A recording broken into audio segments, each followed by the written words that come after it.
lagi bersama kita dalam podcast Pajak Berbicara. Bersama saya Indri Rahma Putri dan saya Pisah Agustin. Kami dari kelas E, Program Studi Akuntansi, Fakultas Ekonomi Universitas Siliwangi tahun 2022. So guys, podcast kali ini merupakan bagian dari pemenuhan tugas pengantar perpajakan yang bertujuan untuk membahas kasus sengketa pajak. Nah, dalam podcast kali ini kita tidak hanya berdua saja loh. Kita akan berbicara dengan mahasiswa-mahasiswa yang super cute dan cantik-cantik dari Universitas Siliwangi. Karena ada pepatah mengatakan tak kenal maka bertanya. So, jangan banyak basa-basi. Langsung saja kita perkenalkan narasumber kita pada podcast kali ini. Ada siapa aja nih, Dri? Sini ada Kak Mina, Kak Febri, dan juga Kak Ningsi. Halo. Gimana nih kabarnya pada siang hari ini? Baik, alhamdulillah. Ngomong-ngomong mengenai sengketa pajak, ada satu kasus nih yang menarik untuk kita bahas pada podcast kali ini. Seperti kasus PT Asian Agri Group yang terjerat kasus penggelapan dana pajak. Oke baik, langsung saja kita ke sesi pertanyaan. Kami sudah menyiapkan beberapa pertanyaan yang harus kalian jawab. Baik, langsung saja ke pertanyaan pertama. Apa sih yang kalian ketahui tentang sengketa pajak? Baik, untuk jawaban pertama dari Kak Mina terlebih dahulu. Baik, kalau menurut saya ya, sengketa pajak itu merupakan sengketa yang timbul dari bidang perpajakan antara wajib pajak atau penanggung pajak dengan pejabat yang mempunyai wewenang sebagai akibat mengeluarkan keputusan yang bisa diajukan ataupun dibandingkan dengan gugatan kepada pengadilan pajak berdasarkan peraturan perundang-undangan pajak. Oke, selanjutnya Kak Febri untuk memberikan tanggapannya. Baik, menurut saya, sengketa perpajakan adalah situasi di mana adanya kebijakan perpajakan yang dikeluarkan oleh Direktur Jenderal Perpajakan. Nah, namun karena adanya wajib pajak yang merasa tidak puas, maka wajib pajak itu bisa melaporkan atau menuntut kembali perpajakan ke pengadilan pajak karena ketidakpuasan tersebut. Baik, selanjutnya kepada Kak Wida untuk memberikan tanggapannya. Baik, menurut saya, sengketa pajak terjadi karena ketidaksamaan persepsi atau perbedaan pendapat antara wajib pajak dengan petugas pajak mengenai penetapan pajak yang terhutang yang diterbitkan atau adanya tindakan penagihan yang dilakukan oleh Direktorat Jenderal Pajak. Oke, untuk pertanyaan selanjutnya, pertanyaan kedua untuk Kak Mina ya. Apa aja nih undang-undang yang mengatur tentang sengketa pajak? Baik, mengenai undang-undang yang mengatur sengketa pajak yang saya ketahui yaitu Undang-Undang Nomor 14 Tahun 2002 tentang Pengadilan Pajak, yang dimana dalam undang-undang tersebut menjelaskan mengenai pelaksanaan pemungutan pajak yang tidak sesuai dengan undang-undang perpajakan akan menimbulkan ketidakadilan bagi masyarakat, sehingga dapat mengakibatkan timbulnya sengketa pajak atau wajib pajak dan pejabat yang berwenang. Nah, dari hal tersebut diketahui juga pajak memegang peran penting dan strategis dalam menerima negara, yang dimana dalam penyelesaian sengketa pajak diperlukan jenjang pemeriksaan ulang vertikal yang lebih ringkas, dimana dalam hal tersebut memperbanyak jenjang pemeriksaan ulang vertikal yang akan mengakibatkan potensi pengulangan pemeriksaan secara menyeluruh. Baik, selanjutnya untuk pertanyaan ketiga, untuk Kak Febri sendiri, bagaimana nih sanksi pidana yang berhubungan dengan hukum pajak tersebut? Oke, sanksi pidana yang berhubungan dengan hukum pajak yang saya ketahui itu ada 3. Yang pertama ada denda pidana, yang kedua ada pidana kurungan, dan yang ketiga ada pidana penjara. Untuk yang pertama yaitu ada denda pidana. Denda pidana itu adalah sanksi yang dikenakan pada wajib pajak atau pejabat pajak maupun pihak ketiga yang melakukan pelanggaran norma. Contohnya, pelanggaran normanya adalah pejabat yang tidak menjaga kerahasiaan data wajib pajaknya, sehingga bisa dikenakan sanksi pajak pidana berupa denda senilai 4 juta rupiah. Kemudian yang kedua ada pidana kurungan. Sanksi ini berupa perampasan kebebasan wajib pajak atau pejabat pajak dan pihak ketiga yang melakukan pelanggaran peraturan perpajakan. Kemudian yang ketiga ada pidana penjara. Kan jika Jangka kurungan umumnya berlangsung singkat, namun pada pidana penjara, perampasan kebebasan bisanya bertahun-tahun sampai dengan seumur hidup. Pidana pajak ditujukan bagi wajib pajak dan pejabat pajak yang melakukan tindak kejahatan. Untuk pertanyaan selanjutnya, untuk Kak Ningsi, siapakah PT ASEAN Agri Group yang Anda ketahui? PT ASEAN Agri Group atau AAG adalah salah satu induk usaha terbesar kedua di grup Raja Garuda Mas. Perusahaan milik Sukanto Tanoto. Menurut majalah Forbes pada tahun 2006, Tanoto adalah keluarga yang paling kaya di Indonesia dengan mencapai US 2,8 miliar atau sekitar 25,5 triliun. Selain PT AAG, terdapat perusahaan lain yang berada di bawah naungan Grup Raja Garuda Mas. Di antaranya ada Asia Pacific Research International Holding Limited atau APRIL, Indorayon, dan Pacific Oil dan Gas.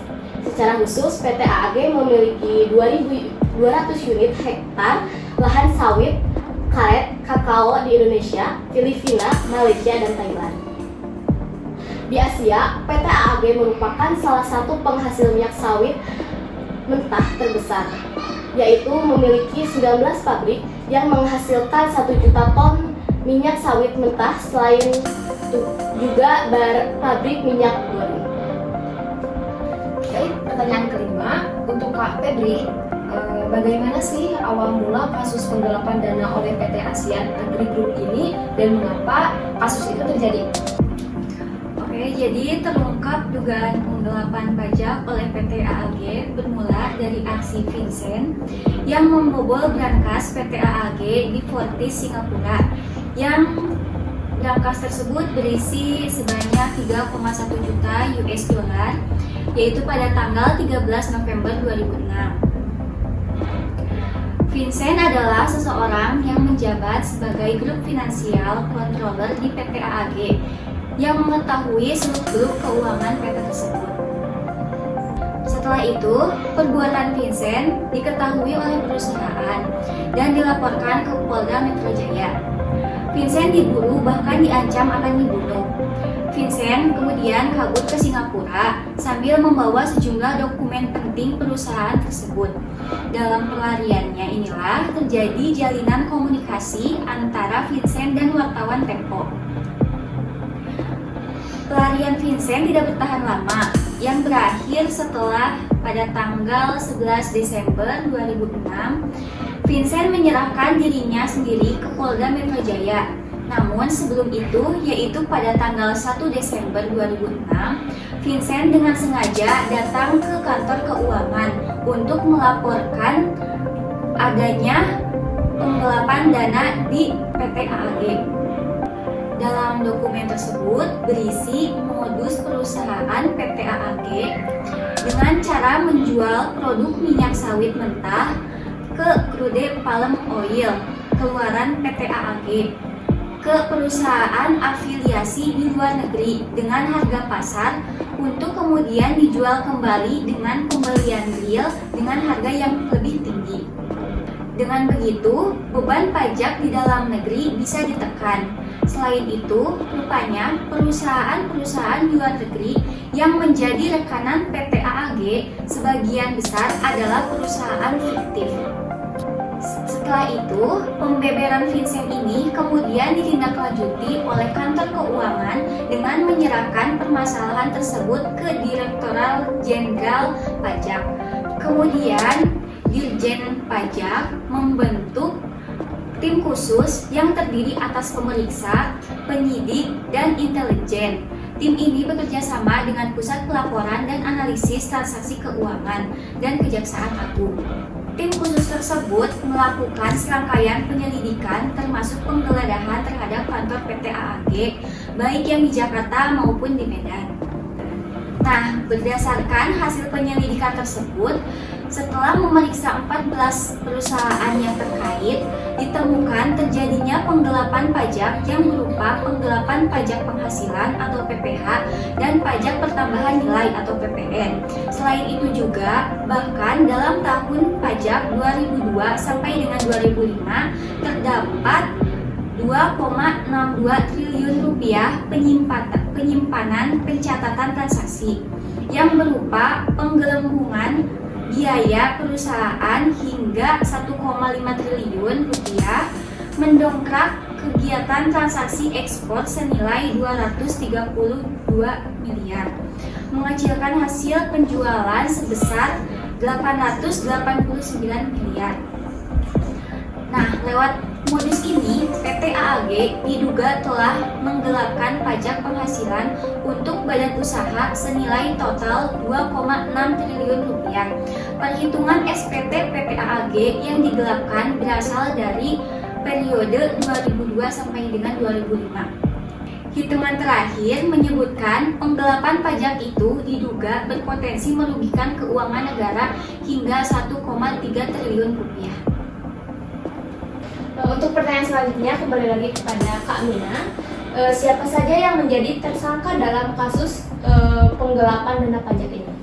Baik, dari rangkaian investigasi dan penyelidikan yang dilaksanakan pada bulan Desember tahun 2027 telah ditetapkan 8 orang tersangka, yang dimana dari ke-8 orang tersebut merupakan pengurus, direktur, dan penanggung jawab perusahaan. Di samping hal tersebut, pihak Departemen Hukum dan HAM juga telah menetapkan dan mencekal 8 orang tersebut. Adapun kajian hukum dalam sebuah kasus yang dilaksanakan di persidangan di Pengadilan Negara Jakarta Pusat, yang diketahui bahwa Majelis Hakim Pengadilan menolak ekspedisi dari manajer PT AAG yang diwakili oleh pengacaranya. Eksepsi yang disampaikan oleh pengacara PT AAG pada dasarnya menegaskan bahwa penyelesaian kasus dugaan penyelewengan pajak merupakan kewenangan pengadilan pajak, karena hal tersebut merupakan persoalan dari sengketa pajak yang sudah diatur dalam Undang-Undang Pajak. Baik, selanjutnya untuk pertanyaan ketujuh, untuk Kak Ningsih, bagaimana nih penyelesaian kasus penggelapan dana pajak tersebut? Berdasarkan hasil kasus analisis tersebut, apabila sudah terjadi suatu kasus sengketa pajak antara wajib pajak dengan Fiskus, maka otomatis wajib pajak mempunyai hak dan kewajiban dan menangani sengketa pajak tersebut.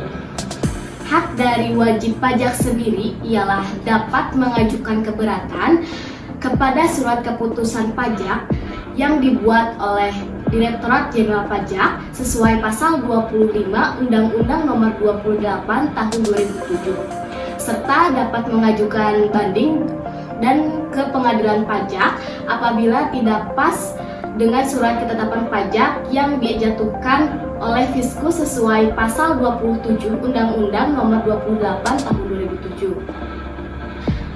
Namun yang menjadi kewajiban wajib pajak sebelum mengajukan keberatan maupun banding ialah wajib pajak terlebih dahulu harus melunasi pajak yang disetujui dalam keputusan keberatan maupun banding tersebut.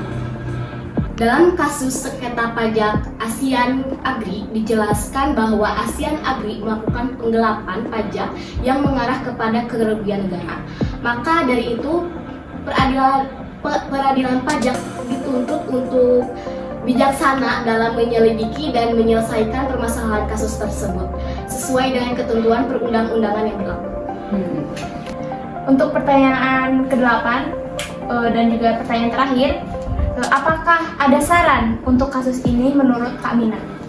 Baik, adapun saran ataupun penyelesaian yang dapat digunakan oleh PT AAG yaitu ketika kasus berakhir, wajib pajak harus melunasi beban pajak beserta sanksi administrasi, ataupun penyelesaian yang dapat dilakukan oleh PT AAG yaitu melakukan perlawanan aktif dengan pajak yang dapat diselesaikan di luar sidang pengadilan pajak.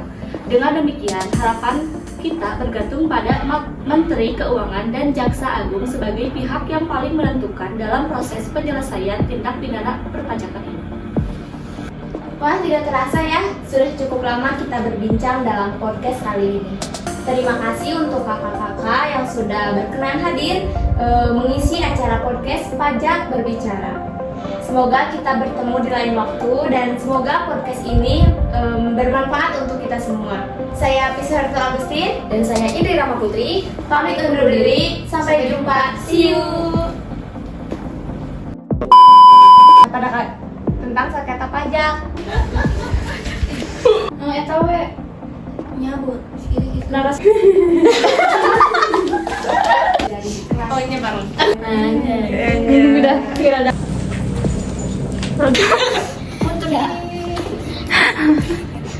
Kaya di pokok, iya pokok.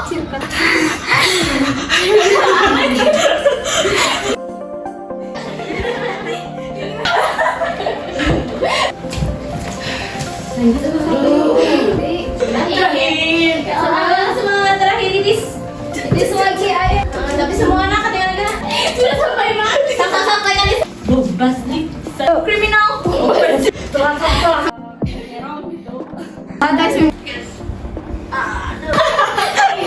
Penyebab nama tak kudu.